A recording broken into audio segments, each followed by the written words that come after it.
Now, this evening, the Arab World Institute here in Paris will be screening the 2024 documentary Resist for Peace. The film tells the story of Israelis and Palestinians who, despite war, continue to resist and push for peace. Take a look.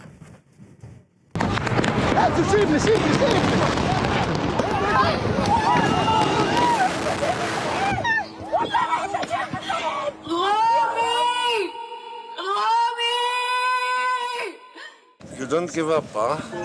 You don't give up. We have no other choice. I just started to process losing my mother and her dying. I don't want my freedom to be built on Jewish graves. I want my freedom to be built through Jewish hearts and consciousness. You do not need to choose sides. Choose humanity. Choose to help us end the conflict. I want my mother to be a victim of peace, not of war.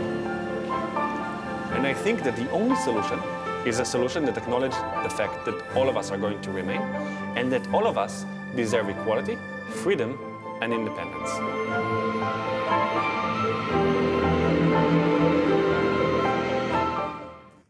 We can now bring in Ali Abu Awwad, one of the Palestinian activists featured in that documentary. Ali is founding leader of a Palestinian national nonviolence movement. It's great to see you on the program again. The last time we spoke was in 2019. A lot has happened since then, since October 7th, of course. How has that event changed your fight? Well, thank you for having me. It's good to see you again. It added just more challenges to our mission as leaders, as community leaders, but also as human beings, because there is a tremendous trauma everywhere now in Israel and Palestine. There is siege of Gaza and the West Bank. People are suffering to the level that life is unstandable. The world is watching many efforts from inside, outside, with me and many other activists as well, trying to solve this madness. But I think 7th of October was like a shape, a very big like earthquake in the whole Palestinian-Israeli issue. For many Israelis, with my sorrow, the conflict has started on the 7th of October because it was like one of the hugest events that Israelis has never experienced. On the other hand, Palestinians are facing a very harsh, unbelievable reality every day. And the thing is, we've had now the war in Gaza, which has gone on for 20 months or so. We have 54,000 Palestinians who have been killed. Hamas is still there despite the best efforts from Israel. It seems that there is no end in sight to this conflict. There was some glimmer of hope when Donald Trump assumed the presidency. We did have a ceasefire that took effect. Now those hopes of a ceasefire go further and further away. Do you still, in your heart, believe that there is a place for dialogue given what we have seen over the past 20 months? Well, definitely, my dear. There was an end and opportunities to end the conflict, and still there is an end for the conflict, but it depends on us. It depends also in the international community. I mean, 7th of October is the consequences of the deny of the solution and the lost opportunities. And I do believe that the conflict today, many people are involved, especially President Macron and Crown Prince of Saudi Arabia, doing huge efforts toward that solution with many others, with Europe, even the US. But we need, as leaders on the ground and as political leader today, to frame a political, not just vision, a political national plan on the ground toward that vision to help others to be able to help us. Number two, listen, peace is always possible, but it depends on the people. It's not depends on the others. It not depends on outsiders. It depends on us on both sides. I want to talk about what you're doing in Paris in just a second, but right now, the reality on the ground, Ali, you know this. We have an Israeli Prime Minister, Benjamin Netanyahu, who wants to stay in his job. We know what the majority of Israeli society want. They want this war to end. They want the hostages to come home. They want some sort of ceasefire agreement. Yet Netanyahu and his governing coalition seem to want to continue this war. How is what you're saying possible with this man still in the job? This applies to the need of a strategic, peaceful action plan today that has never been established. There are peaceful efforts, there are peaceful organizations, events, but today we have to be more strategic to respond to such plans that ignore the other. I always have said that, and I'm saying this now through your platform. Israel today has to decide, are you controlling the Palestinian people for the sake of your security? Or are you occupying Palestinian land for the implementation of a Zionist Israeli ideology and identity? Because if it's for security, it's also my job as Palestinian to secure Israel, but not at the expense of my dignity. It's obvious. The whole world knows that very well. On the other hand, we Palestinians, do we recognize the legitimate belonging of Jewish people to the land without fearing that this will be at the expense of our freedom? We need today a courageous voices, courageous leadership, and a word that doesn't take side, but also promote the initiative of pro-solution more than being pro-those or pro-those. Because how can you imagine this conflict will end? Come on. The Palestinians will not disappear tomorrow, whatever Bibi Netanyahu will do. But Ali, some people within Netanyahu's coalition, for instance, want the Palestinians to leave Gaza, to get out of Gaza, to make the situation so horrible on the ground that they will be forced to leave. This is what some people within the governing coalition are saying. Even though they may be fringe elements, they're still saying it. As we were forced to leave in 1986, in 1967, then we grabbed Lebanon and we fight Israel. And now Bibi is looking for another war between Egyptian and Israel after emptying Gaza. Is this the vision of the Israeli government? Come on. I mean, Bibi knows very well that the Palestinian people are rooted to the land exactly like Jewish people. But the difference is, considering that vision will cause him a high price of his own politics. So it's up to him and up to us and up to the world to create that needed pressure to implement that vision on the ground. So you touched on what exactly you're doing in Paris. You're here along with other activists from Israel. This ahead of that summit which France and Saudi Arabia are planning. So tell me, what exactly are you hoping will come out of that summit, given that there was hope that France would recognize a Palestinian state, but now that seems to be up in the air? Can what you're saying happen without states like France, without Western states recognizing Palestine? I will be willing to go to the moon, my dear, to save people's lives. We're here not just to hug each other over hummus as Israeli-Palestinian activists. We are here to encourage France, Saudi Arabia, and the whole world to take serious steps towards solution and to be pro-solution.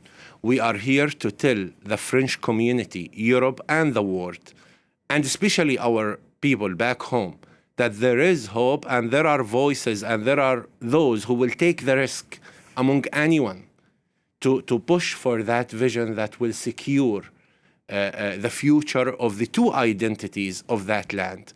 Number three, we are here because we wanted to practice a strategic act that can lead the international community with our support to take courageous steps toward the two-state solution. We are here for our both identities, and mentioning the recognition of France of the Palestinian state, this is not a favor by France. Actually, this serves Israel as it serves Palestinian as well, because Israel will be more legitimate, more recognized if the Palestinian will settle in their own state. So mutual responsibility, mutual security, and mutual dignified lives.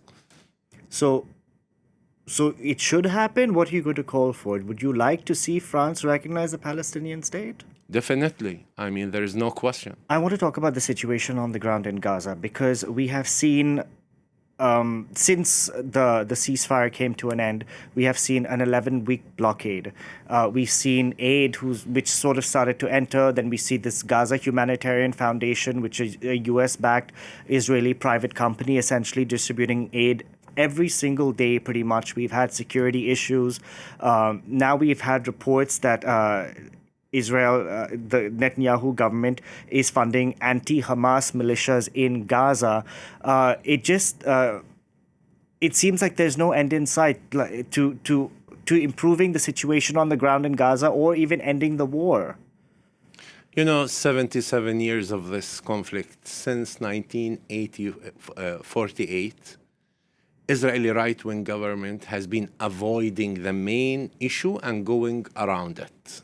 And it's happening now again in Gaza, avoiding the political solution that will promote security and dignity for all.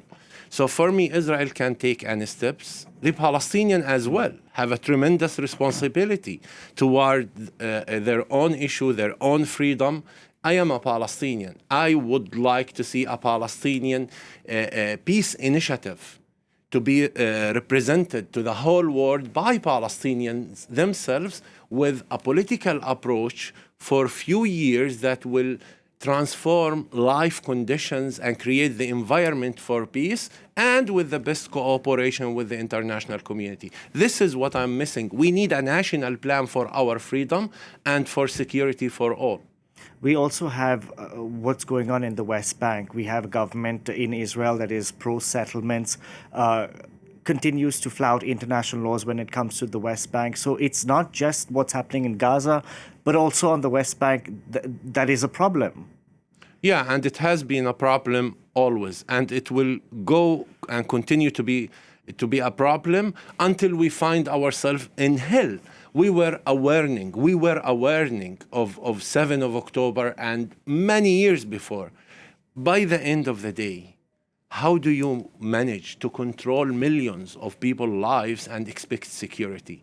By the end of the day, how do we base your activism for freedom on violence, expecting understanding? I think non-violence approach, a serious practical approach on the ground by the two people will be the only path to solution, and the only solution is a peaceful solution. There is no other solution to this conflict.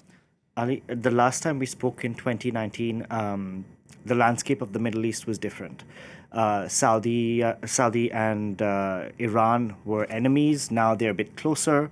The Abraham Accords were around back then. It was new, but there were reports that Israel and Saudi Arabia would have some sort of rapprochement. That has not happened because Saudi Arabia is saying first, we need the war to stop. We need a Palestinian state, and then we can talk about like any rapprochement with Israel. That seems to have been placed on a back burner. Now we have a lot of tensions going on. How has the shifting dynamics in the Middle East changed the Palestinian question? I think today we are among, within the disaster that we live every day, we are among a great momentum and opportunity to change the whole Middle East issue. I see the Crown Prince Mohammed ibn Salman as a great Arab leader for his efforts, and I do believe that he's a great builder, and I call on him at the first place as an Arab leader to take the lead and to promote and continue promoting the two-state solution practically. And it affects our life, definitely. I mean, whatever happened in the Middle East affects our life. Today, people are fed up. People are tired. Listen, we're sitting here. People are dying over there. Yeah. Children are dying from hunger. It's our tremendous responsibility not to save the Palestinian lives. It's to save the Middle East. It's to save the Jewish life as well by settling this conflict under the two-state solution. So I call on everyone to do whatever they can for that vision to happen, to be achieved.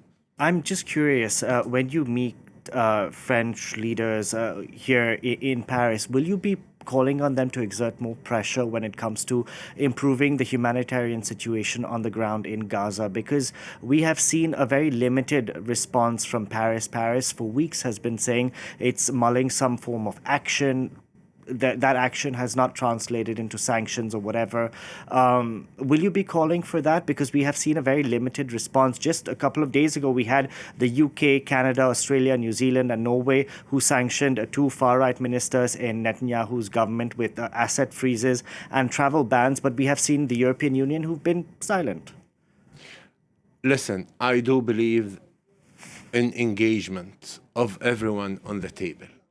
My biggest call on everyone to promote and support that vision of a peaceful solution. The pressure that is needed has to be also, in the first place, from the Israeli society in their own leadership. This is going to be much more effective than any outside pressure, but also we need the outside pressure, because if this government will go ahead in what they are doing today, they are leading both sides just to death. Ali, I hope that the next time I speak to you, it'll be under better circumstances. And I hope so. Yeah, thank you so much, and good luck with your work here in Paris, and continue your efforts. Thank you. Thank you.